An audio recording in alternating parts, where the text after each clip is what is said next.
As we're coming to you live from Midrand for the 6th ordinary session of the 3rd Pan-African Parliament. Proceedings will happen right to my right here. The official chambers at the moment are still quite empty. You just see media houses setting up, but in no time it will be full of members who comprise MPs in their respective countries and also form a part of the members of this particular parliament that is a continental body under the auspices of the African Union. Clashing or thrashing out a number of issues affecting the continent. President Uhuru Kenyatta will give the opening address here today. His Honorable Professor Awad Haj Ali from Sudan is the chairperson of the one of the five caucuses, I should say. He's representing East Africa. That comprises Kenya as well, with the president represented. It also includes Tanzania, Ethiopia, Somalia, South Sudan, and the other Sudan up north, Kenya, and Mauritius and the Seychelles, just to mention a few. He joins us now this morning. Good morning to you, sir. Thank you so much for joining us. A number of those countries that I have mentioned in the East facing crises when it comes to stability, safety and security. Some radical Islamist insurgents there breaking out all over there. Instability, quite critical. What is the position of a Pan-African Parliament on that, and how do you plan on addressing it? Yeah, we have this problem of Al-Shabaab in Somalia, which is destabilizing most of our eastern countries,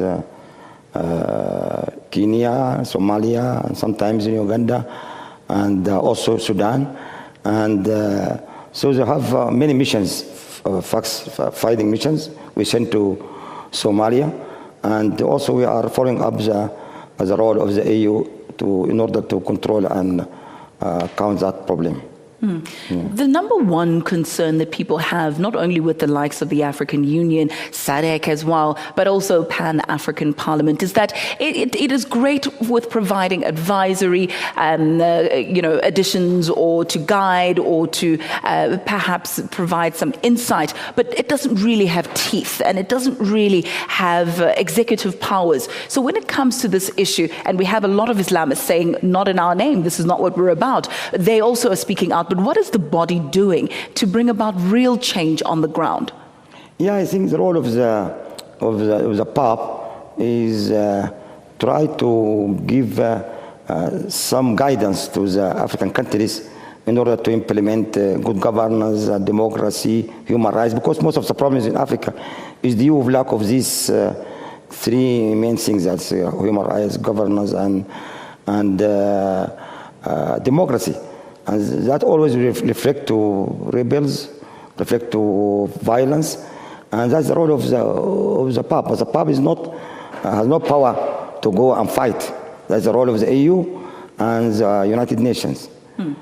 You're representing one of five caucuses, but of course the underlying theme is one Africa, one voice. How do you interlink with the rest of the caucuses, and how do you work together to make sure that we have one vision, that Vision 2063, and that we're all as a continent on the right track and good growth trajectory? Yeah, the structure of the parliament is like that. We have a president, and then we have vice president from each caucus, the five caucuses.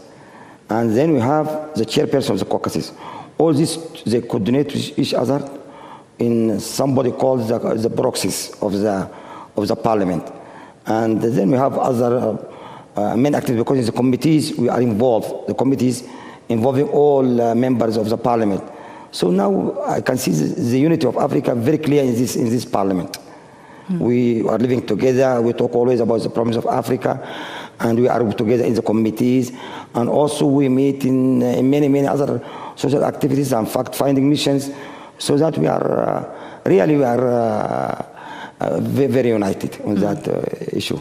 Let me use you while you're still here to find out whether or not you have any clue what we can expect from President Uhuru Kenyatta in his opening address here today. I'm only asking you this because you are from one of the caucuses that's representing the East. Yeah, Uhuru Kenyatta is a good example of a president who has been elected by a real election, by a very high competition.